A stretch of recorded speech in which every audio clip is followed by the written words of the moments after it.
Day 2. I woke up at 3 a.m. hungry. I'm still jet lagged, I think. Fell asleep again and just got up, getting the message from Airbnb lady asking if everything's okay. She suggested to go to the local coffee shop because I asked where we can get fresh local coffee. The place she recommended is Riza. Still waking up, hungry. Gonna go to a vegan place after. I noticed one near Acropolis station, the station I showed you guys yesterday when I arrived. Yeah, pretty much that's it for now.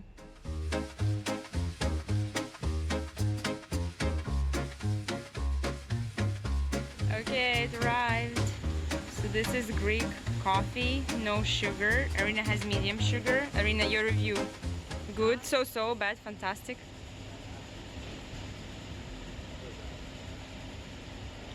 So. How Greek is this Greek coffee? Okay, I'm gonna try to.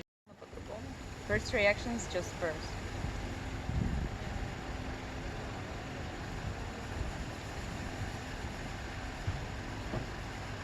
Sour, I'd say. It's why I add sugar. Yeah, it's very acidic coffee. If you like acidic coffee, or something like instant coffee taste, but it's not instant. It's drinkable, but yeah, it is so, I'd say. Thanks, Riza Café, for trying Greek coffee. After coffee, we had to stop by our place, and I noticed these cat feeders just outside our apartment. It makes my heart really happy as Athens is full of stray cats and some dogs. What do you think? Is your city supporting stray animals? After we've done everything we had to do, we proceeded to my favorite vegan place, few steps away from Metro, Veganaki, not sponsored. Love it. I decided to have another coffee. We went to a vegan place. So we just arrived to the vegan place, and this is, I think, soy cappuccino latte. Arena has, what is that? A raw dessert of some sort? Kormos. I don't know. Pomegranate juice. And of course water. Still waiting for my omelette. Okay, this is vegan omelette. I would guess that this is omelette with the mushrooms. This is version of vegan tzatziki. I forgot what that is, but looks like tofu. Well, and the salad greens. Still drinking my coffee. But breakfast, vegan breakfast at Veganaki place. As I'm in the washroom of Veganaki cafe, I wanted to share one fun fact with you guys. When you're in Greece, be careful about throwing toilet paper in a toilet. Oftentimes, you shouldn't be doing this. Full of caffeine and calories, we decided to take a short walk through the National Garden of Athens to our next destination, Benaki Museum. On the way, we saw the Temple of Zeus, and you decide if you should see it in 2021. This was one of the Evzones. According to Greco.com, Evzones is a special unit of Hellenic army who guards the monument of the unknown soldier in front of the Hellenic parliament and the presidential mansion. This is a really hard task, to stay without movement for 60 minutes, without any eye, face, mind, or physical movement at all, especially on 35-degree heat. Do you think they like it or not being photographed and filmed? What brings money? Yeah, well, yeah, tourism is important. Travel. I'm the one who advocates for travel, but do safely. With my eyes flooded by sunscreen and my hair all over the place, those were the last few steps to Benaki Museum, place of holy air conditioner, free Wi-Fi, and some history, of course.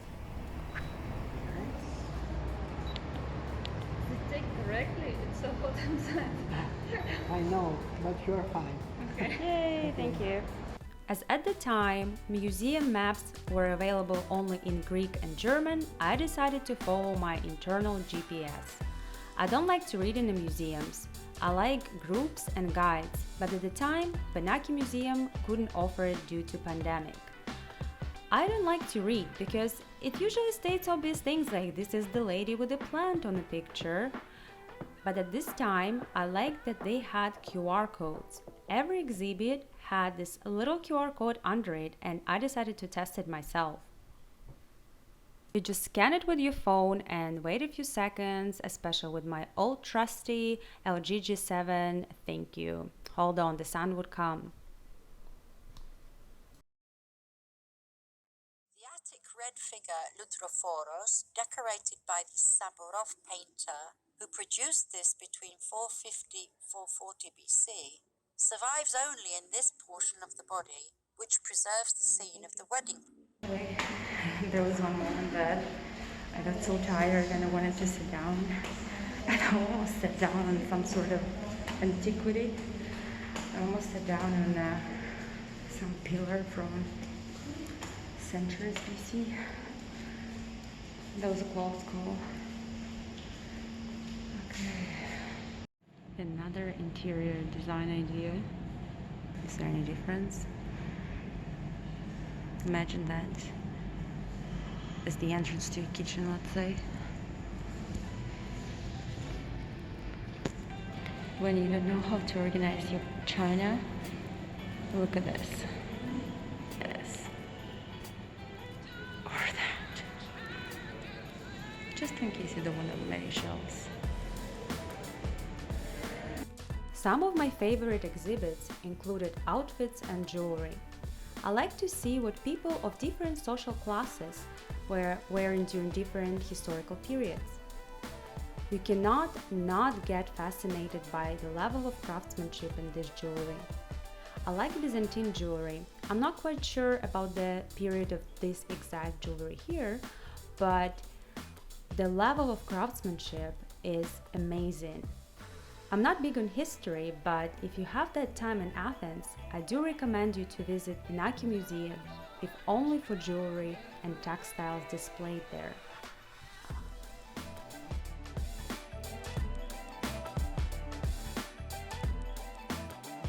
See robots here. What do you see?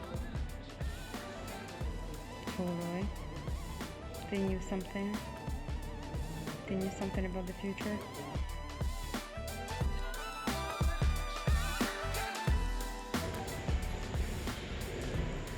That's grand. No matter how much you know about art, you can say that this is grand. Aside from the jewelry that my eye was naturally drawn towards, I noticed other curious pieces. I saw some little figures, these guys, called ex-voto offerings. I googled that and same old Wikipedia says those are the offerings to a saint or to a divinity in a Christian tradition. Those are some other relics from the Christian era. Benaki Museum is done. As I'm hungry as hell, we need to find some food. But that's a good opportunity to explore another part of the city. Sarina likes it. She hasn't been here. I haven't myself. We can explore until we drop.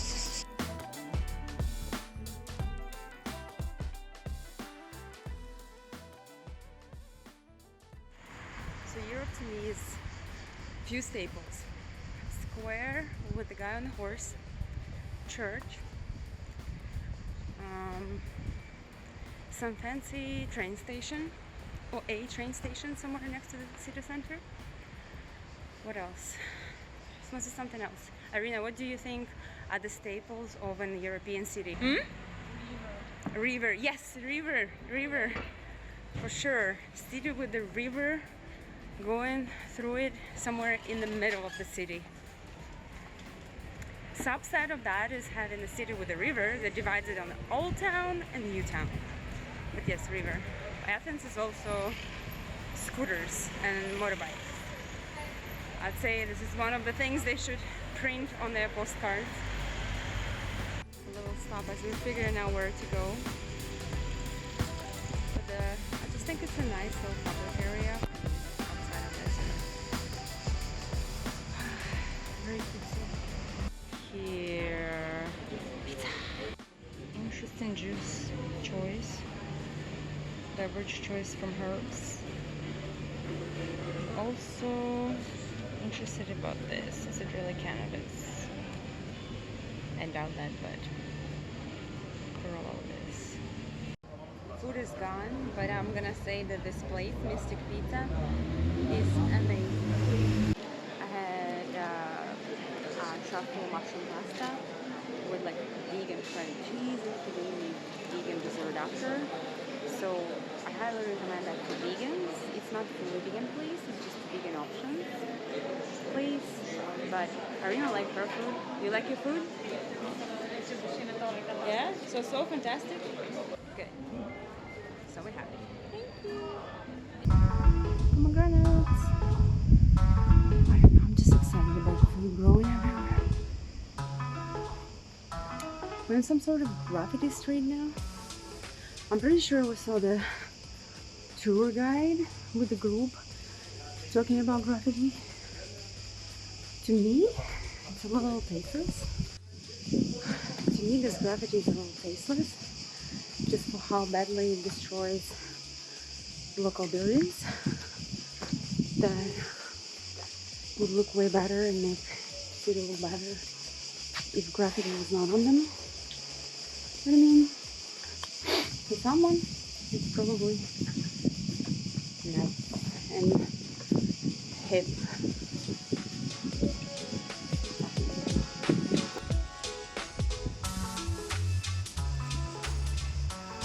Trying to get to another hill. Another day, another hill. Let me show you that hill. Meow, meow. Hello? Hello? Hi there? Hello? Oh, oh no! Danielle! Good. Another park. Another street, another park. Park in front of another park. Must be a good area to live. Just by the amount of greenery we have. We just had a discussion with my friend about the profitable business that you can have in Athens, because I just had a random thought that here you can be you can start a company of installing and servicing air conditioners and be pretty well off, even if the market for this is saturated, but you are reliable service, you provide reliable service. I don't know, saying maybe not, because maybe just once in 10 years that you need to service them, but I believe that with the amount of heat Athens gets, you use ACs more often and more intensely. The same goes by using them in the winter as heaters. So anyone knows anything about it? I mean, but I think it's very profitable gig to have here. That's just off the top of my head. I'm home. Just had my 2-day muffin from the plane. We walked a little bit after the food, but then we had to take the train because we got a little bit tired from walking so much. As we saw the hills, the situation in the hills is pretty intense. Lots of streets in the center of the city are on the hill pretty much. So you have to climb a lot and go down a lot. So it does burn your calories from pretty good meal you can have in Athens, that's for sure. So all I say to anyone traveling, especially to places like Athens with lots of hills, take good pair of shoes. If you don't have good pair of shoes, don't buy new pair of shoes just before going here or any other place like this. I've done this before. I know how many blisters you can get, so you cannot walk at all. So the best is take your old pair of shoes. Maybe it's not that fancy. Maybe it's not doesn't match all your clothing, but have it for this walking portion. But have it for this walking portion, and you can just carry something in your tote bag to change whenever you want to have a fancy picture, because there is a lot of walking to do unless you have a bunch of money just to take cab everywhere. I didn't show you the view from our balcony, where I like to sit in the evening when the sun goes down and it's not as hot. So this is like a typical street. Nothing special. Yeah, I don't know. We haven't walked that way, but other than that, all I see is residential buildings, except for this one. This is an office building. You can see computers with the screens on. The working day is over, but well, I guess in this company it's okay to leave computer on.